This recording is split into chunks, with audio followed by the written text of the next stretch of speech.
என் நெஞ்சில் குடியிருக்கும் திருச்சி பகுதி மக்கள் உங்கள் அனைவருக்கும் என்னுடைய வணக்கம். எல்லாரும் எப்படி இருக்கிறீங்க? காலையில் எல்லாரும் சாப்பிட்டீங்களா?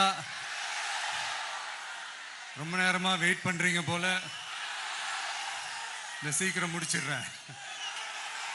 கேஸ் பிரச்சனையெல்லாம் எப்படி இருக்கு? சரியாயிடுச்சா? சால்வ் ஆயிடுச்சா?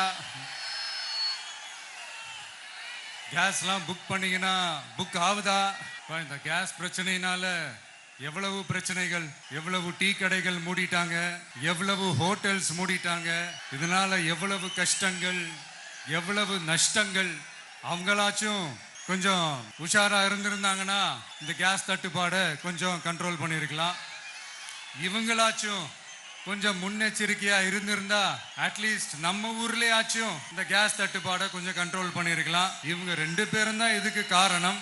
ஆனா நம்ம ஸ்டாலின் சாரை கேட்டீங்கன்னா நமக்கு அதுக்கும் சம்பந்தமே இல்லையே அப்படின்பாரு. ஆனா அவரு வீட்டுல ஏதாவது ஒரு ரைடுனா, அவரு வீட்டுல ஏதாவது ஒரு பிரச்சனைனா டெல்லிக்கு பறந்து போயிட்டு வருவாரு. இந்த கேஸ் சிலிண்டர் பிரச்சனைக்கு கொஞ்சம் டெல்லிக்கு பறந்து போயிட்டு வரலாம்ல, கொஞ்சம் பிரயோஜனமாச்சு இருக்கும்ல.